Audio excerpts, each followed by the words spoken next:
కాశ్మీర్లో ethnic cleansing కావచ్చు పండిట్స్ది, ఇది ఒక రిపీటెడ్ మన కోయంబత్తూర్ దాడులు కావచ్చు, పేలుళ్ళు కావచ్చు, జామా మస్జిద్ పేలుళ్ళు కావచ్చు, లేదంటే గతంలో జరిగిన మనకి గోకుల్ చాట్ పేలుళ్ళు కావచ్చు, లుంబిని పార్క్ పేలుళ్ళు కావచ్చు, ఇవన్నీ కూడా ఎక్కడో చోట దీనికి ఒక ముగింపు పలకాలి, దీనికి ఒక బలమైన గుణపాఠం చెప్పాలనేది నరేంద్ర మోదీ గారి అందరికీ ప్రజలందరూ కోరుకుంటున్నారు ఆయన్ని. దీనికి ఇప్పుడే సోదరులు గౌరవ మంత్రి ఐటీ అండ్ ఎడ్యుకేషన్ మినిస్టర్ వారు అనౌన్స్ చేశారు. గౌరవ ముఖ్యమంత్రి చంద్రబాబు గారి తరఫున, అలాగే నరేంద్ర మోదీ గారి తరఫున ఇక్కడికి మంత్రివర్గం అందరం ఉన్నాం. ఇక్కడ అందరం కూర్చొని మేము ముగ్గురం కూర్చొని ఇందాక గౌరవ ముఖ్యమంత్రి గారి సూచనల మేరకు ఇందాక సోదరులు మన లోకేష్ గారు చెప్పినట్టుగా దాదాపు 50 లక్షలు ఎక్స్గ్రేషియాని ప్రకటిస్తూ ఉన్నారు. అలాగే ఒక 5 ఎకరాల పొలం అని కూడా తెలియజేశారు. అలాగే 300 గజాలు ఇంటి స్థలం అని కూడా అనౌన్స్ చేశాం. అలాగే ప్రభుత్వంలో వాళ్ళకి ఎవరికైనా సరే వాళ్ళ నాన్నగారికి కానీ ఎవరికి కానీ ప్రభుత్వ ఉద్యోగం కూడా ఖచ్చితంగా ఇవ్వాలనేది క్యాబినెట్లో ముందు పెట్టి దాని నిర్ణయం తీసుకుంటాం. ఇవన్నీ కాకుండా నేను అదనంగా వ్యక్తిగతంగా నేను కూర్చోబెట్టి నా ట్రస్ట్ ద్వారా ఒక 25 లక్షల రూపాయలు వారి కుటుంబానికి నా వ్యక్తిగతంగా నేను సాయం చేస్తానని తెలియజేసుకుంటే, ఇలాంటి పరిస్థితులు రాకూడదని కోరుకుంటాం. కానీ దురదృష్టవశాత్తు ఇలాంటివి జరిగినాయి.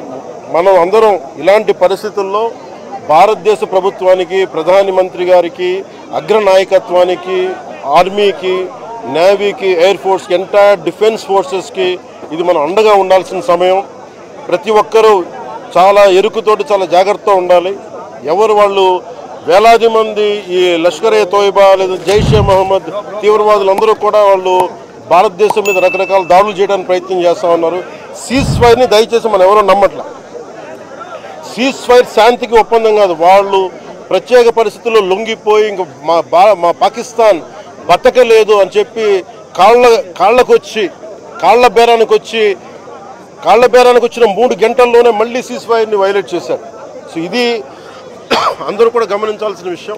అందుకని ఇలాంటి పరిస్థితుల్లో భవిష్యత్తులో ఇలాంటి ఉత్పన్నం కాకుండా ఉండాలని కోరుకుందాం.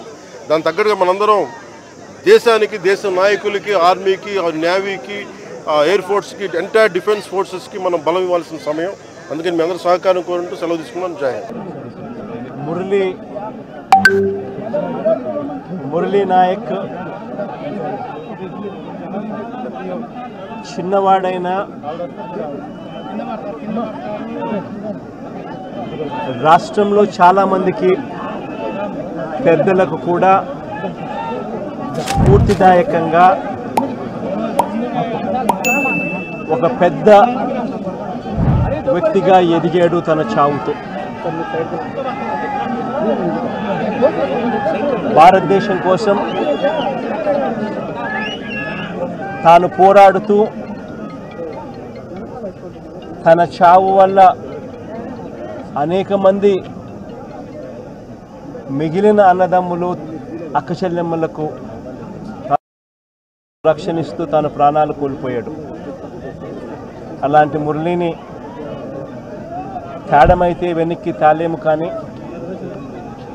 కానీ మురళి చేసిన త్యాగానికైతే మాత్రం ఆంధ్ర రాష్ట్రంలో ఉన్న ప్రతి ఒక్కరం కూడా మురళికి ఇప్పటికీ కూడా రుణపడే ఉంటాం.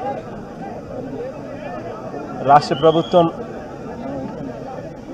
మొట్టమొదటిసారిగా ఏ జవాన్ చనిపోయినా కూడా ఆ జవాన్లకు ఇటువంటి ఘటనలో ఏదైనా కానీ ప్రాణాలు కోల్పోతే, దేశం కోసం పోరాటం చేస్తూ ప్రాణాలు కోల్పోతే 50 లక్షల రూపాయలు ఇచ్చే సాంప్రదాయం మొదలుపెట్టింది వైఎస్ఆర్సీపీ ప్రభుత్వ హయాంలో మొదలుపెట్టినందుకు చాలా సంతోషపడతా ఉన్నాం. ఆ సాంప్రదాయాన్ని కొనసాగిస్తూ ఇప్పటి ప్రభుత్వం కూడా 50 లక్షల రూపాయలు మురళి కుటుంబానికి ఇవ్వడానికి ముందుకొచ్చినందుకు ఈ ప్రభుత్వానికి కూడా కృతజ్ఞతలే. పార్టీ తరపు నుంచి అన్ని రకాలుగా మురళికి అండగా తోడుగా ఉంటాం. పార్టీ తరపు నుంచి ఒక 25 లక్షల రూపాయలు వైఎస్ఆర్ కాంగ్రెస్ పార్టీ తరఫు నుంచి అండగా ఉంటూ ఆ కుటుంబానికి తోడుగా ఉండే కార్యక్రమం చేస్తాం. మనిషిని తేలేకపోయినా కూడా తాను చేసిన త్యాగానికి అందరం కూడా అండగా తోడుగా ఉండే కార్యక్రమం అయితే ఖచ్చితంగా జరుగుతుంది. ఇలా కుటుంబానికి మంచి జరగాలని, చనిపోయిన మురళికి తన ఆత్మకు శాంతి కలగాలని దేవుణ్ణి మనసారా కూడా కోరుకుంటాను.